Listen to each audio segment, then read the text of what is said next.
तमाम तारीफ़ें उस क्रिएटर के लिए जिसने इस यूनिवर्स को एक मकसद के तहत पैदा किया है। रिस्पेक्टेड जनाब जावेद अख्तर साहब, मिस्टर सौरभ द्विवेदी और respected audience, thank you all for being here today. आज की डिबेट में चूंकि हम बात करने वाले हैं डज गॉड एग्जिस्ट के टॉपिक पर, तो ये एक ऐसा टॉपिक है जिसके मुताल्लिक कोई भी डिसीजन लेने के लिए अलग अलग स्टैंडर्ड्स हो सकते हैं। लिहाजा डिबेट के शुरू में ये ज़रूरी है कि हम ये जान लें कि आज के इस टॉपिक में कौन सा स्टैंडर्ड सही होगा और कौन सा गलत होगा। सबसे पहला स्टैंडर्ड जिसे मैं समझता हूं कि हमारे रिस्पेक्टेड जनाब जावेद अख्तर साहब बड़ी तेज़ी के साथ उसकी तरफ लपकेंगे, वो है साइंस। जबकि साइंस दर हकीकत खुदा के एग्जिस्टेंस को डायरेक्टली साबित करने या उसके एग्जिस्टेंस को डिनाई करने के लिए स्टैंडर्ड नहीं बन सकती। और उसकी वजह क्या है, ये मैं नहीं कह रहा, ये वो लोग कह रहे हैं जो साइंस के एक्सपर्ट्स हैं। नेशनल एकेडमी ऑफ साइंस कहती है science doesn't have the processes to prove और disprove the existence of God. Why?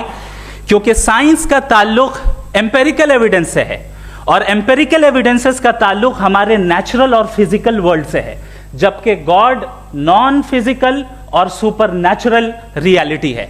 लिहाजा नॉन फिजिकल रियलिटी को आप उस टूल के साथ नहीं चेक कर सकते जिसका काम फिजिकल रियलिटी को तलाश करना है। लिहाजा आज इस डिबेट में गॉड की एग्जिस्टेंस को साबित करने या उसे डिनाई करने में साइंटिफिक एविडेंस को एक्सेप्ट नहीं किया जाएगा।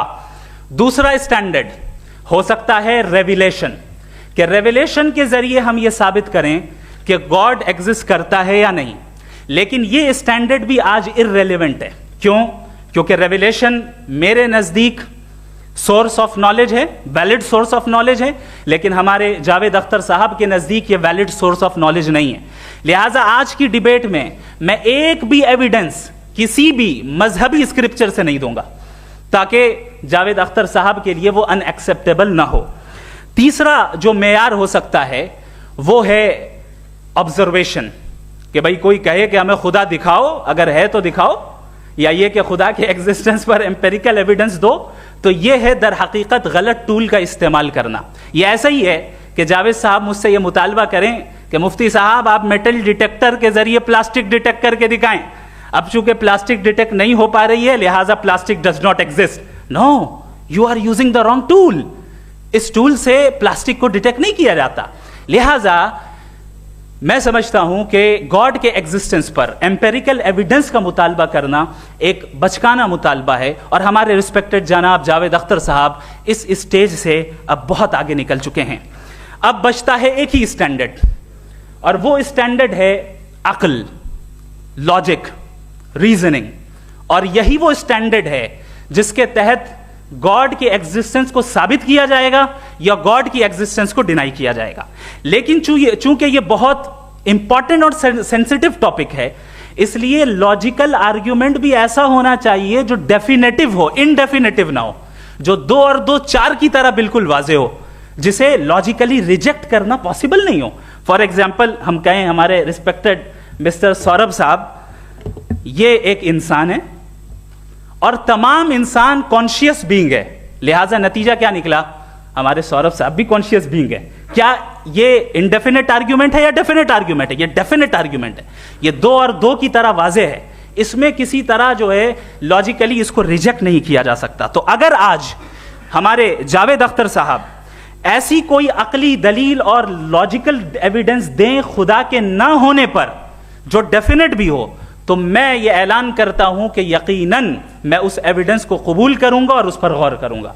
लेकिन साथ में यह भी ऐलान कर देता हूं प्रेडिक्शन के तौर पर कि ऐसा कोई डेफिनेट आर्ग्यूमेंट कोई नहीं पेश कर सकता।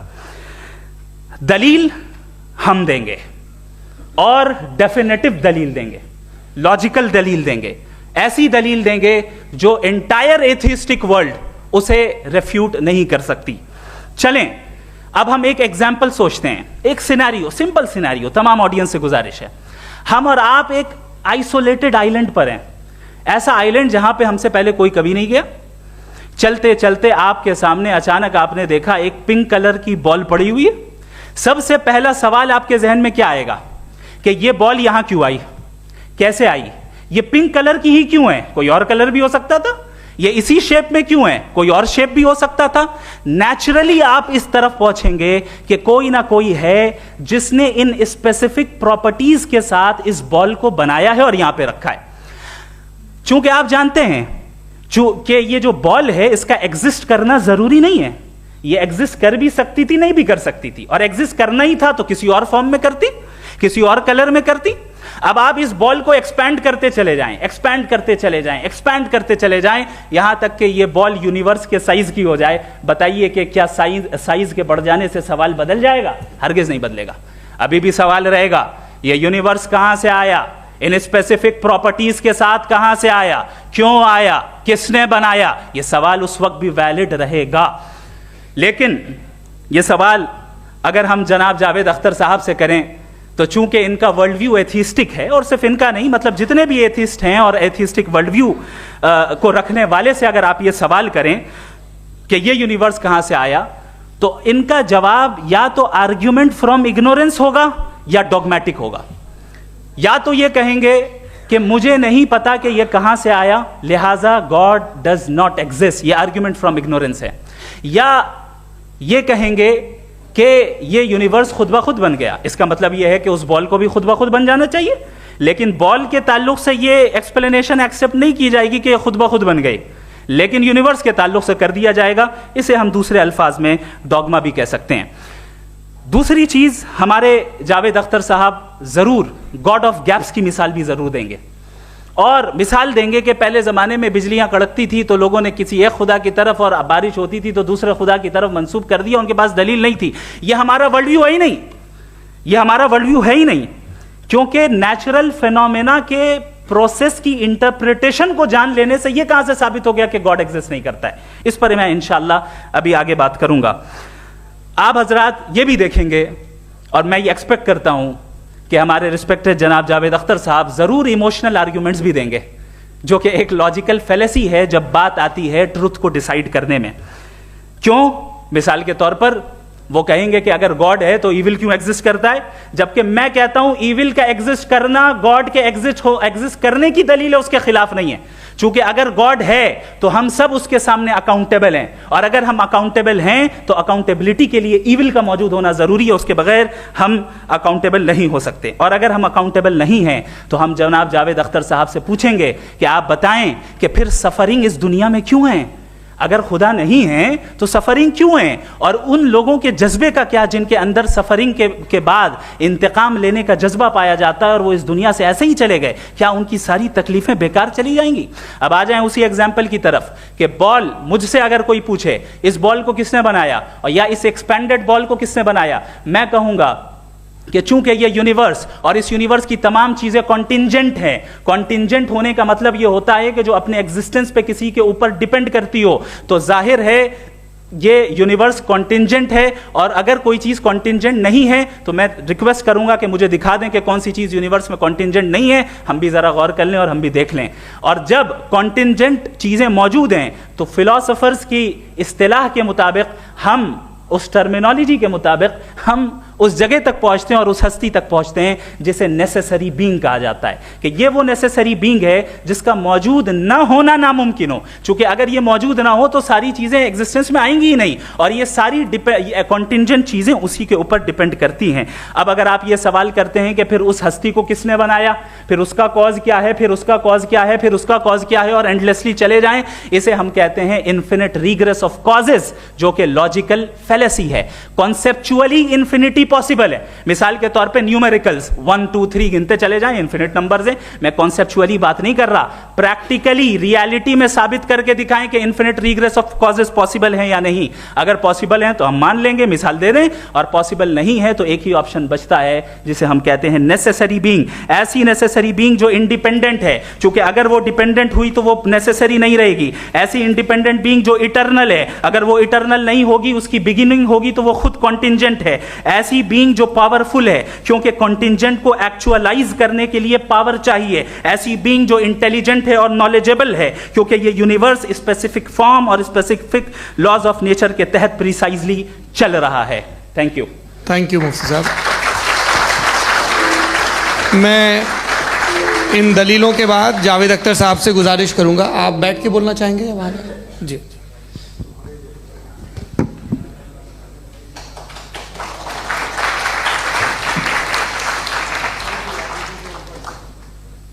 पहले तो मैं मुफ्ती साहब को एक अच्छी खबर देना चाहूँगा कि मेरी नॉलेज साइंस के बारे में बड़ी मामूली है, तो आप फिक्र ना करें उसकी, लेकिन कुछ कॉमन सेंस है मुझ में। देखिए, ये खुदा का तस्वुर कोई नया तस्वुर नहीं है, ये सदियों से रहा है। ये कुछ रिलीजन 3000 साल पुराने होंगे, 4000 साल पुराने होंगे, लेकिन इंसान कोई 10,000 12,000 साल से एग्जिस्ट करता है होमोसेपियन की शक्ल में, और हमेशा कुछ ना कुछ मज़हब रहे। ये मज़हब जाहिलों के नहीं थे, ये मज़हब एक ऐसी ग्रीक सोसाइटी के थे जहाँ बड़े बड़े फिलोसफर्स पैदा हुए। ये मज़हब इजिप्शियंस के थे जिन्होंने पिरामिड्स बनाए थे। ये रोमन्स के थे कि जिनका आर्किटेक्चर और सेनेट यानी पहली बुनियाद डेमोक्रेसी की लिमिटेड थी मगर डेमोक्रेसी थी, ये उन लोगों ने किए थे। तो इनका जो जुपिटर था, रा था, ज़्यूस था, उन्हें उस पर इतना ही एतमाद था जितना आज किसी मजहबी आदमी को अपने खुदा पे होगा।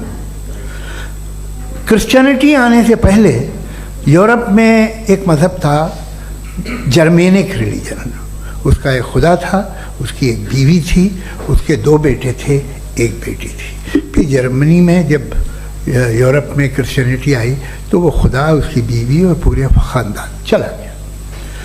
तो अगर हम हिस्ट्री देखें तो खुदा जो हैं वो ज़्यादातर फ़नी हैं, वो हमेशा रहे नहीं। और वो जो लोग इन्हें मानते थे उनको आप कहें वो तो जाहिल थे, उन्हें तो कुछ पता ही नहीं था, ऐसा नहीं है। वो अपने वक्त में बड़े काबिल लोग थे और अपने वक्त में उन्होंने बड़े बड़े काम किए हैं, फिलोसफर्स थे, साइंटिस्ट थे, लेकिन उनका मज़हब कहाँ गया, उनके खुदा कहाँ गए? आज जो खुदा हैं दुनिया में लोग उन्हें मानते हैं। आपको क्या मालूम कि कितने बरसों के बाद क्या होने वाला है? हम यूरोप में देखते तो चर्च खाली हैं। तो वक्त के साथ चीज़ें बदलती हैं। जहाँ तक इसका ताल्लुक़ है मज़हबों का, हर मज़हब आपसे एक चीज़ मांगता है, फेथ। ये फेथ क्या चीज़ होती है? What is the difference between faith and belief? ये तो बहुत ही अहमक़ाना बात होगी कि कोई आदमी कहे साहब अगर खुदा है तो मुझे दिखाइए। ये तो जाहिलाना बात हुई। मैंने तो नॉर्थ पोल नहीं देखा है, मगर मैं मानता हूँ कि नॉर्थ पोल है। मैं क्यों मानता हूँ? इसलिए कि अगर ये दुनिया राउंड है तो उसका कोई टॉप होगा। कुछ लोग हैं जो वहाँ गए भी हैं, कॉमन सेंस कहता है कि ऐसा होगा, सबूत है, गवाह है, रीज़न है। तो ये मेरा फेथ नहीं है। तो फेथ में और बिलीफ में डिफरेंस क्या है? जो मज़हब मांगता है आपसे, हर मज़हब फेथ मांगता है। फेथ का मतलब ये है कि ना कोई गवाह हो, ना कोई सबूत हो, ना कोई रैशनल हो, ना कोई लॉजिक हो, ना कोई प्रूफ हो, मगर तुम एक बात को मानो। ये है फेथ।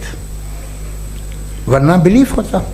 अगर इसमें कुछ भी सबूत होते, गवाह होते, तो फिर इसे आप बिलीफ कहते हैं। जैसे मेरा बिलीफ है कि नॉर्थ पोल है, मेरा फेथ थोड़ी है। फेथ इन तमाम शर्तों को रद्द करता है। तो फिर स्टुपिडिटी क्या है? अगर मैं एक बात ऐसी मानूं जिसकी ना कोई लॉजिक है, ना कोई रैशनल है, ना कोई प्रूफ है, ना कोई गवाह है, ना कोई सबूत है, और मैं उसे मानूं, तो ये स्टुपिडिटी हुई।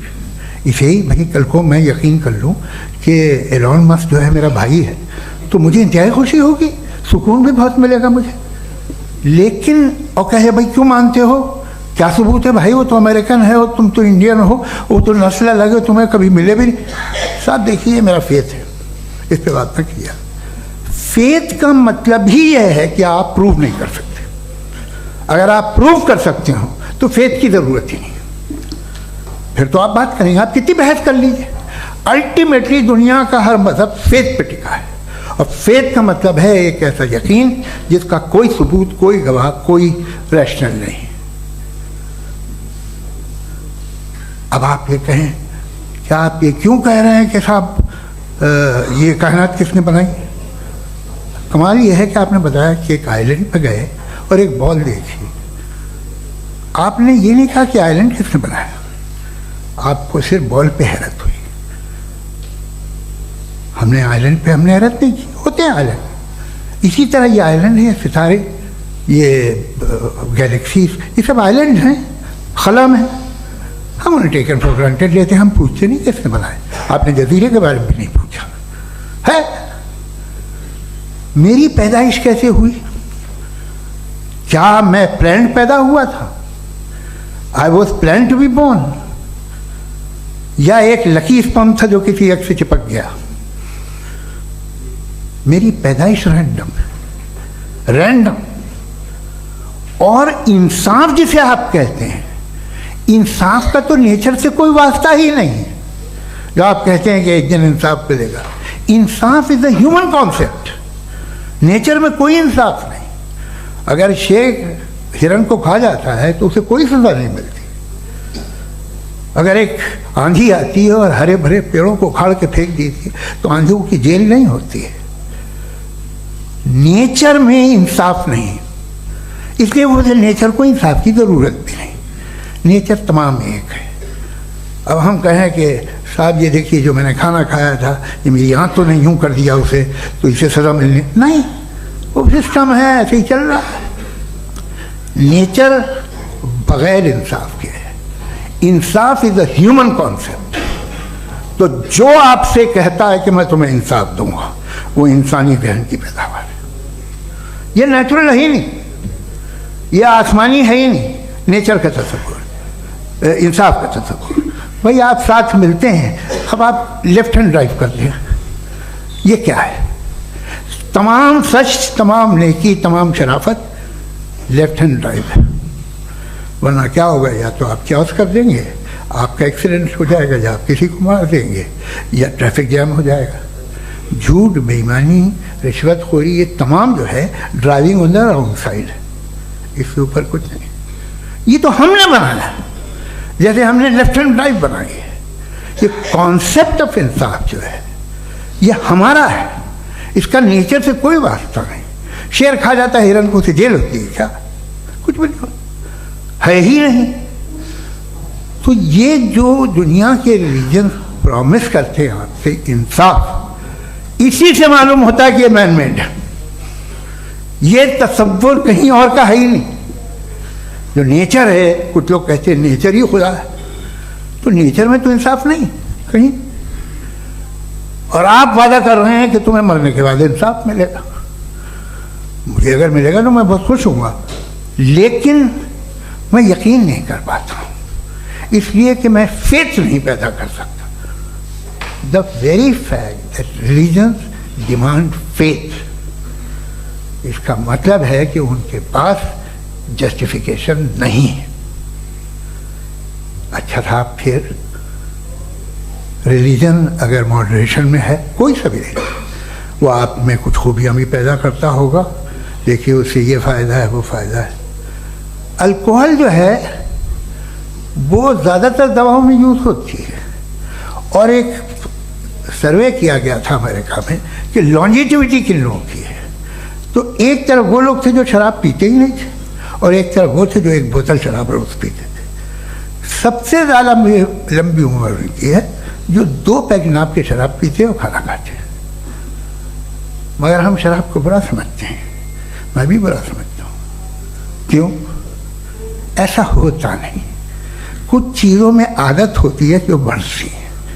आज तक में एक आदमी दूध पीता है, आप 10 साल बाद भी मिलेंगे तो एक ही गिलास पीता होगा। ऐसा नहीं होता, सुबह से दूध पीता रहता है। मिल्कोहलिक मैंने नहीं देखे, अल्कोहलिक होते हैं। ये टेंडेंसी है मजहब की कि वो बढ़ता है, जैसे कैंसर बढ़ता है, जैसे शराब बढ़ती है।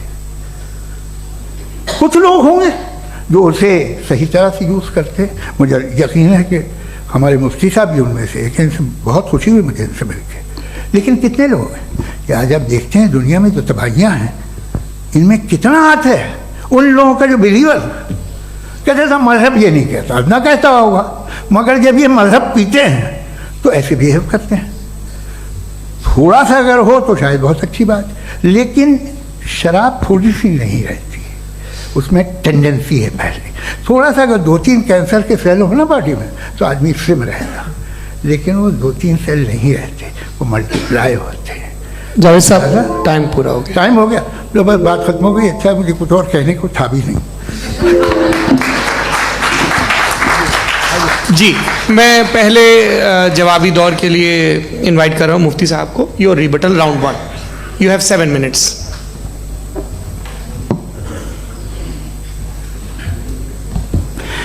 Thank you very much Javed साहब, आपकी बात को सुनकर बड़े महजूज हुए हम लोग। महजूज, do you understand? We enjoyed.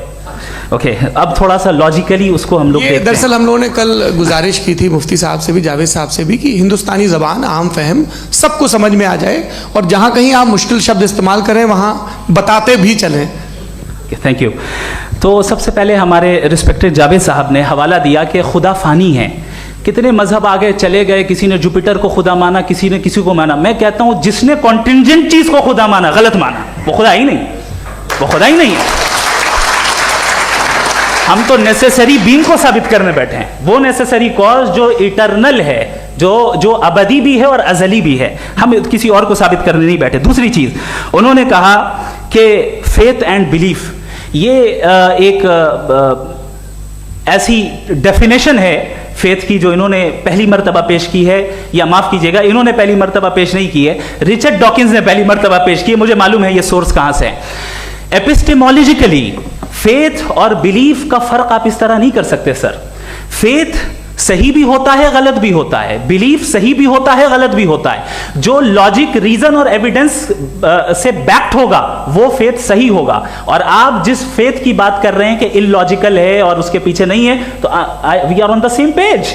हम नहीं मानते उस फेथ को, जो फेथ ऐसा हो जिसके पीछे कोई लॉजिक ना हो, एविडेंस ना हो, हम नहीं मानते। हम तो उस फेथ के कायल हैं जिसके पीछे लॉजिक हो और एविडेंस हो। तो बिलीफ सही भी होता है, गलत भी होता है, फेथ भी सही होता है और गलत भी होता है। तो आज फेथ और बिलीफ के डिफरेंस पे बात नहीं हो रही। आज आप चाहे फेथ एक्सेप्ट कर लें या बिलीफ एक्सेप्ट कर लें, आज ये बात होगी कि ट्रूथ क्या है। चाहे ट्रू बिलीफ सही है या ट्रू फेथ सही है, और फॉल्स फेथ क्या है और फॉल्स बिलीफ क्या है, बात इस पे हो रही। दूसरी चीज इन्होंने पूछा स्टुपिडिटी फिर क्या है। अगर फेथ रिलीजन स्टुपिडिटी नहीं है तो और क्या है? चूंकि फेथ का मुतालबा करते हैं तो स्टुपिडिटी क्या है? मैं कहता हूं स्टुपिडिटी एथिज्म है। उसकी वजह यह है कि आप एक सड़क पे जा रहे हो और आप किसी गार्डन में जाएं और देखें वहां लिखा है फूलों के साथ I love Javed Akhtar, and I really do, I love you sir. So जब आप वहां पर पहुंचे तो वहां पहुंचकर अब ये बताएं, क्या आप ये कहेंगे वाह व्हाट अ नेचुरल सिलेक्शन? ये क्या नेचुरल सिलेक्शन है? नहीं, ये प्रिसाइजली डिजाइंड है, इसके पीछे डिजाइनर है। लिहाजा अगर कोई एक ऐसी कॉमन सेंस की बात को कबूल नहीं कर रहा है कि यूनिवर्स जो इतने प्रिसाइजली काम कर रहा है, हम कह दें कि खुद ब खुद बन गई, मैं समझता हूं इससे बड़ी स्टुपिडिटी और कुछ नहीं है। ये इर्रेशनल चीज है। फिर हमारे सर ने कहा कि आपने बॉल पे फोकस किया, आइलैंड पे फोकस नहीं किया। अरे आइलैंड को किसने बनाया यही समझाने के लिए तो बॉल की मिसाल दे रहा हूं। और बॉल भी कॉन्टिंजेंट है, आइलैंड भी कॉन्टिंजेंट है, दोनों नेसेसरी बीइंग का मुतालबा करते हैं। आगे इन्होंने कहा कि नेचर में कोई इंसाफ नहीं है। हम डिसाइड करते हैं कि मोरालिटी क्या होती है, इंसाफ क्या होता है। हम डिसाइड करते हैं, जैसे ड्राइविंग सीट में ट्रैफिक वाला, ये तो किसी खुदा ने नहीं कहा, ये है, इसे कहते हैं फॉल्स इक्विवेलेंस। ये एक लॉजिकल फेलेसी है। आपने जो है मिसाल दी ड्राइविंग की और ट्रैफिक की, ये सब्जेक्टिव मोरालिटी है। आप सब्जेक्टिव मोरालिटी को मिसाल बनाकर ऑब्जेक्टिव मोरालिटी के ऊपर नहीं थोप सकते। इंसाफ की ऑब्जेक्टिव मोरालिटी। अगर आप ये कहते हैं कि नेचर में इंसाफ नहीं है तो इंसाफ का न होना ये नेचुरल हुआ, तो फिर नेचर को नेचर रहने दे, क्यों हम इतना स्ट्राइव कर रहे हैं दुनिया में इंसाफ लाने के लिए? ये तो इलॉजिकल बात है, इर्रेशनल बात है। इसलिए बहुत सी चीजें ऐसी हैं जो ऑब्जेक्टिवली जो है इविल या गुड हैं, और बहुत सी चीजें ऐसी हैं जो सब्जेक्टिवली हैं। सब्जेक्टिवली जो मोरल होता है या इमोरल होता है उसको हम सोशल कंसेंसस से या पर्सनल प्रेफरेंस से डिसाइड करते हैं। लेकिन जो ऑब्जेक्टिव मोरालिटी है जिसमें इंसाफ आया, जो इन्होंने बार बार रिपीट किया, ये ऑब्जेक्टिव है, सब्जेक्टिव नहीं है। अगर आप कहते हैं ये सब्जेक्टिव है, तो मेरा सवाल आपसे ये है, क्या सोशल कंसेंसस के जरिए अगर जुल्म को सही करार दे दिया जाएगा तो आप जुल्म को जस्टिफाई करेंगे? दूसरी चीज, इन्होंने ये कहा कि 2 पैक शराब पी लें तो वो उतने पे नहीं रहता, बढ़ जाता है। यही मामला मजहब के साथ है, 2 पैक आप पी लें बढ़ेगा। तो ये एक ऐसी मिसाल है, इसको कहीं भी फिट कर लें कि आप एथिज्म पे जब फिट करें, जब आप 2 पैक एथिज्म का लेंगे ना, तो वो बढ़ बढ़ के नॉर्थ कोरिया बनेगा। Thank you.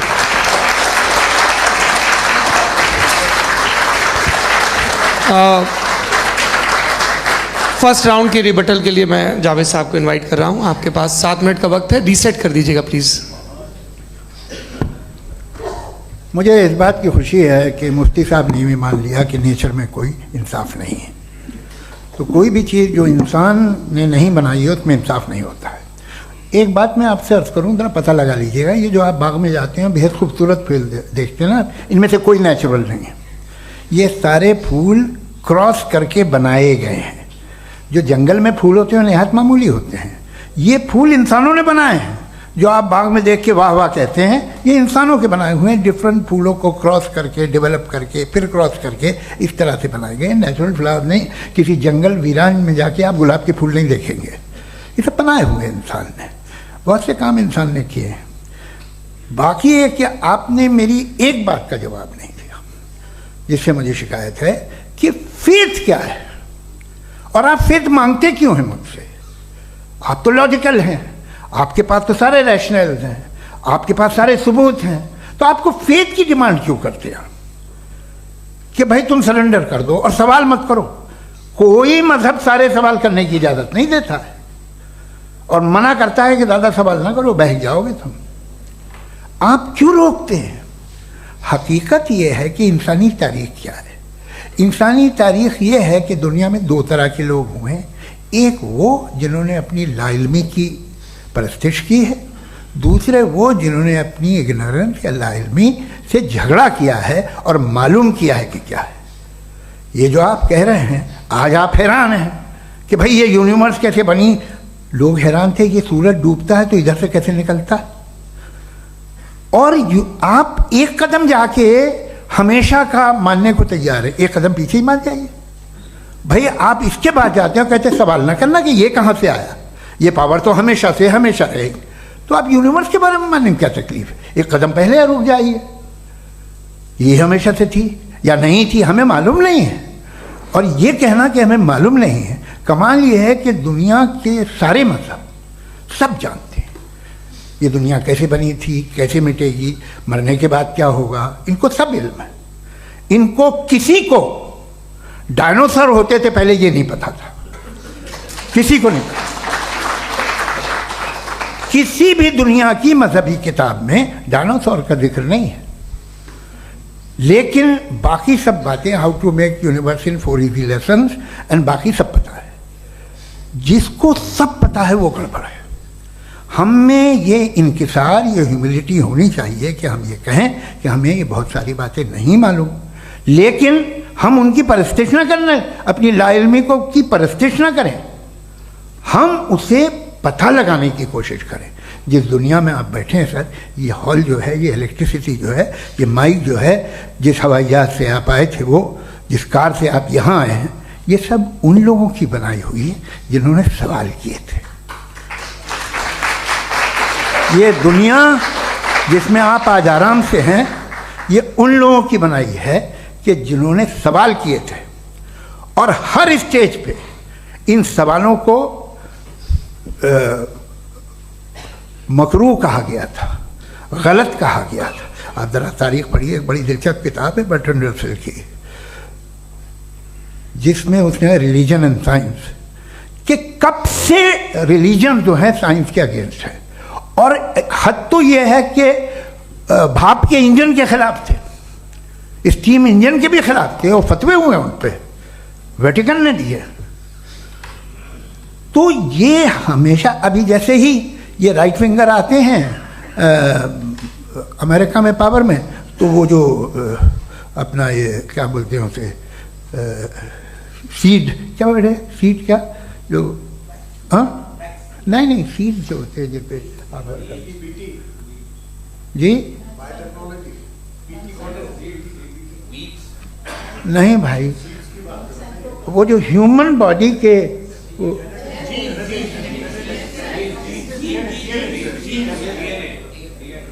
उस पर रिसर्च बंद हो जाती है, रिपब्लिकन नहीं करने देते। अरे भाई इतना डर क्या है तुम्हें? एक ज़माने में बहुत नाराज़ थे ये सारे मजहबी लोग कि ये इंसान तो इंसान बनाने की कोशिश कर रहा है। आपको क्या तकलीफ भाई, बना ले तो बना लेने दो, ये खौफ क्या है? और ये सब आज जो आप कह रहे हैं नामुमकिन है, ये कैसे हुआ? मुझे एक किस्सा याद आता है।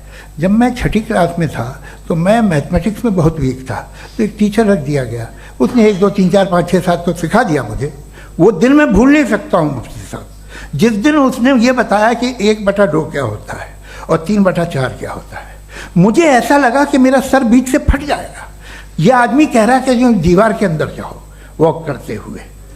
आज हंसता हूँ मैं इस बात पे।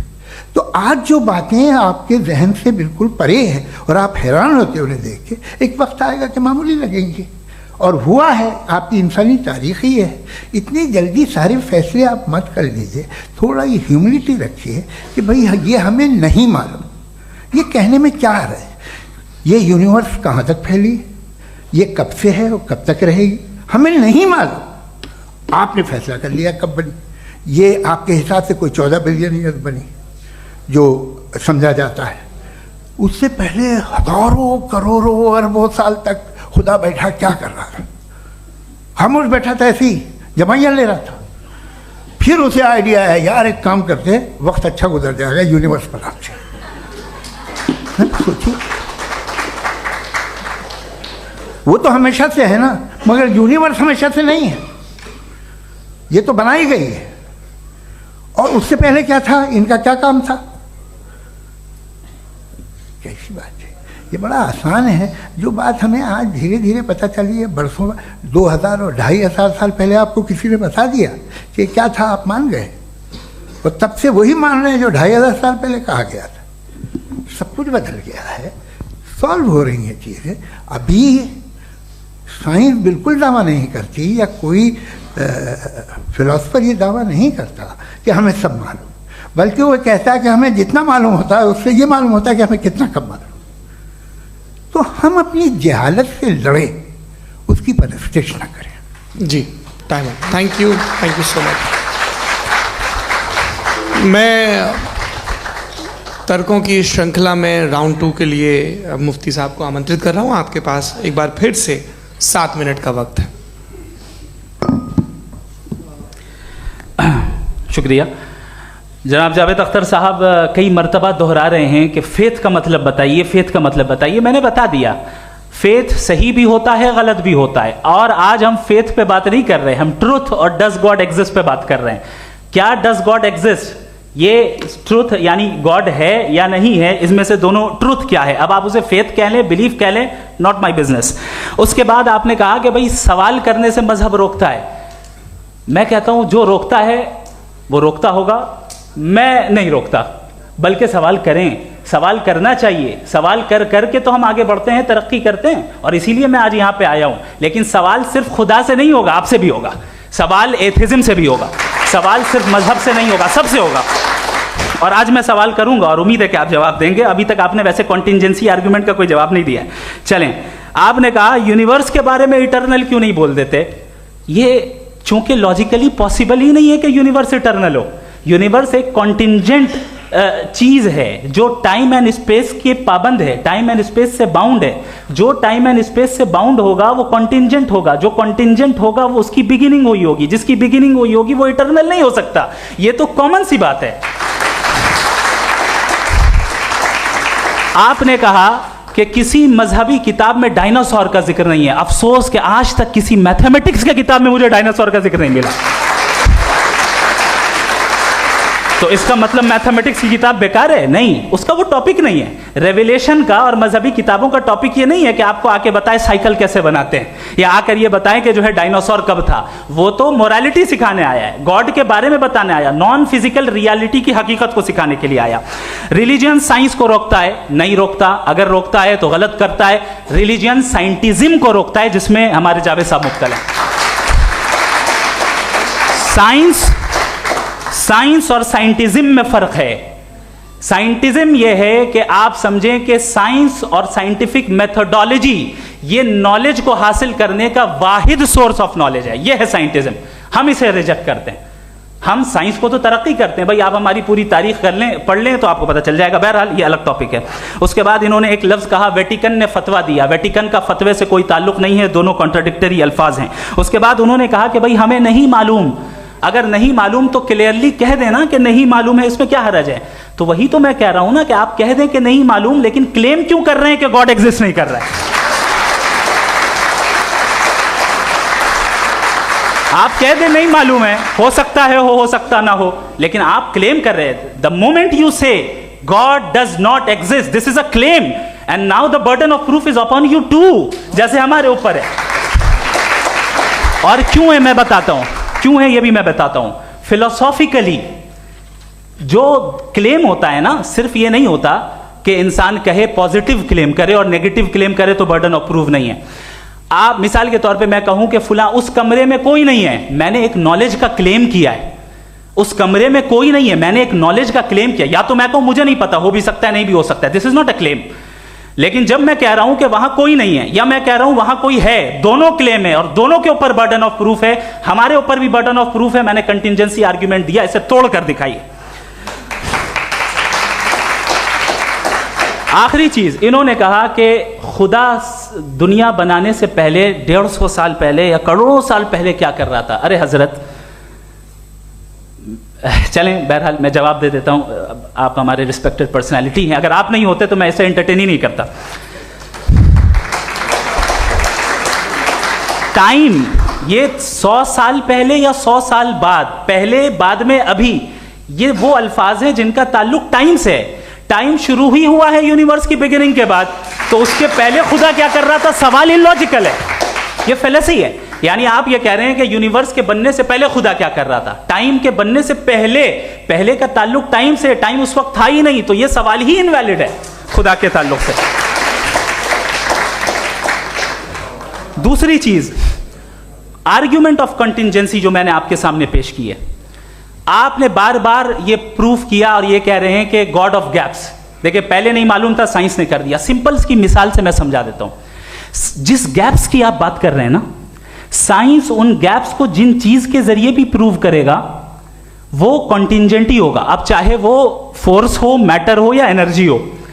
लिहाजा सवाल हमारा उस वक्त भी वैलिड होगा जब तक कि आप नेसेसरी बीइंग पे ना आ जाएं, और इन्फिनिट रिगरेस पॉसिबल नहीं है of causes in practical world, तो जाहिर है कहीं रुकना पड़ेगा, जहां रुकेंगे वही खुदा है।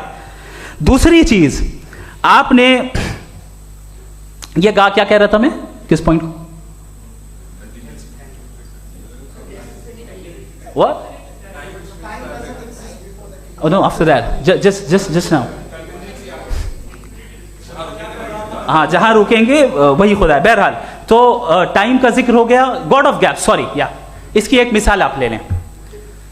एक कार है, एक साहब ने देखा कि भाई कार जो है उसके व्हील्स कितने अच्छे लगे हुए हैं, सही जगह पे, स्टीयरिंग जो है कितने अच्छे जगह पे लगी हुई है, और सीट्स कितने वेल डिजाइंड है, कितनी प्रिसाइजली ये कार काम कर रही है, तो जरूर कोई ना कोई इसे क्रिएट किया है, किसी ने क्रिएट किया है। अब जावेद साहब आए और कहे, अरे जनाब बोनेट खोलिए, इसमें इंजन है, इंजन इस कार को चला रहा है, hence prove no one has created the car. This is illogical, this is irrational. आपने इंजन के जरिए उस गैप को तो साबित किया, लेकिन क्या उससे कार की जो क्रिएशन है और उसका जो क्रिएटर है ये इम्पॉसिबल हो जाए? ऐसा पॉसिबल है? उसका सवाल खत्म हो जाए, ऐसा पॉसिबल है? नहीं। आपने गैप्स को फिल करके, कॉन्टिंजेंट चीजों से गैप्स को फिल करके हमारे ऑब्जर्वेशन को और ब्रॉड कर दिया। अब हमें और पता चल गया कि ये जो कार है इसका सिस्टम कितना ज्यादा कॉम्प्लेक्स है। पहले कम समझते थे, अब कॉम्प्लेक्सिटी और ज्यादा वाजे हो गई। अब हमें समझ में आ रहा है कि हमारी सर्टेनिटी और बढ़ गई कि जरूर इस कार को किसी ना किसी ने बनाया। यही मामला यूनिवर्स का है। साइंस हमेशा फिजिकल वर्ल्ड की चीजों को ही फिल करती जाएगी और फिजिकल चीजों से ही करती जाएगी, चूंकि एम्पेरिकल एविडेंस का ताल्लुक फिजिकल वर्ल्ड से है। आप साइंस के जरिए मेटाफिजिकल रियलिटी को कभी साबित नहीं कर सकते। ये रॉन्ग टूल का इस्तेमाल करना है। ये वही काम है कि आप मेटल डिटेक्टर से प्लास्टिक डिटेक्टर करने चलें, जो कि जाहिर है सही नहीं है। Thank you.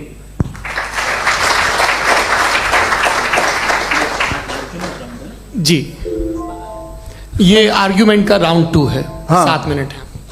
पहले तो मैं आपसे अर्ज करूं कि आपने कहा कि जब कायनात ही नहीं थी तो वक्त भी नहीं था, कुछ भी नहीं था। कैसे नहीं था? खुदा था। एक एग्जिस्टेंस तो था ना खुदा का। तो जब खुदा था तो वक्त भी होगा। ऐसा नहीं है कि कुछ भी नहीं था, खुदा था। अच्छा, बाकी एक आपने कहा साहब आप साबित कीजिए, आपके पास भी लॉजिक है, मेरे पास भी लॉजिक है। आप मेरा जिम्मेदारी नहीं है साबित करना कि खुदा है। बर्टन रसल ने बड़ी अच्छी बात कही।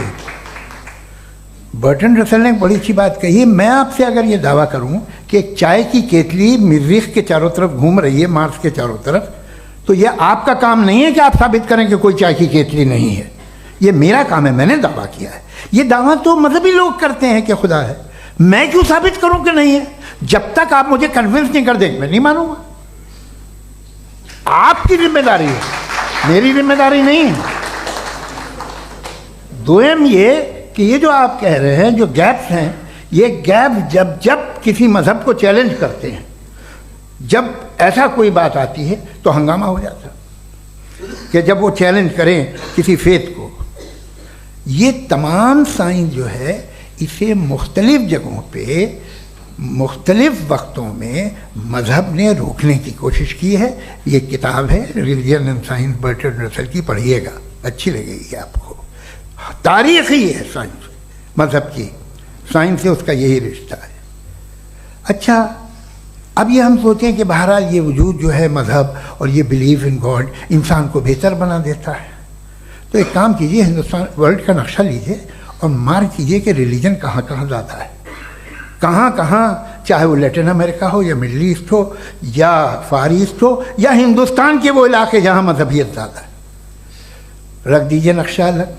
अब दूसरा नक्शा कि कहाँ कहाँ नाइंसाफ़ी, रिप्रेशन, औरतों के हुकूक की पामाली, जुल्म, डिक्टेटरशिप कहाँ है, नक्शा एक ही होगा। तो आप मुझे बताएं कि जो इसका तरकीब इस्तेमाल क्या है? खुदा का तरकीब इस्तेमाल तो बताइए। आप छोटी सी दवा सड़क पे बेचते हैं, उसकी भी तरकीब इस्तेमाल बताते हैं। इसके इस्तेमाल से तो फ़ायदे नहीं हुआ किसी को। जो सारे के सारे ख़राब मुल्क हैं, ख़राब समाज है, वो सारे जुल्म खुदा के नाम पे करते हैं। वो गलत करते हैं, सही करते हैं, मुझे क्या लेना देना उससे? इस्तेमाल से मालूम होता ना।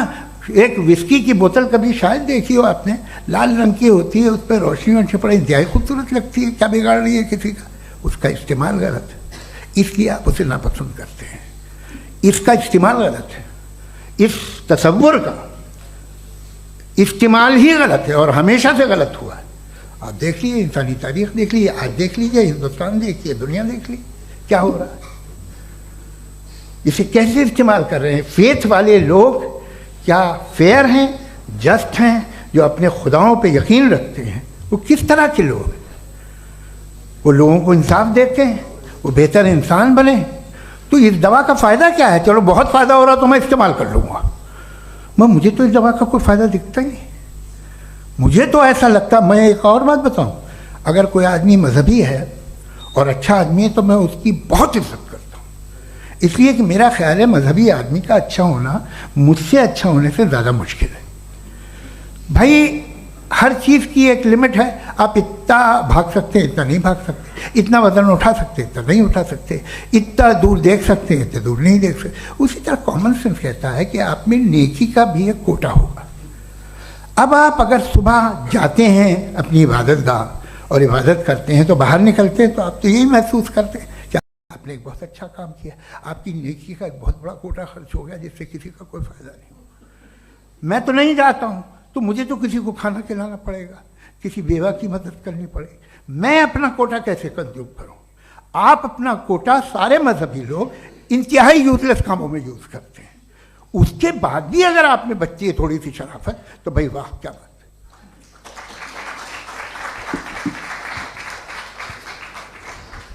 एक तो मुझे ये बात बहुत अच्छी लग रही है कि दोनों ही विद्वान समय को मानते हैं और बहुत समय से अपनी दलीलें और बाज दफा समय से पहले अपनी तकरीरें पूरी करके अपनी अपनी कुर्सी पर बैठ रहे हैं। पार्ट 2 के लिए सब्सक्राइब करें।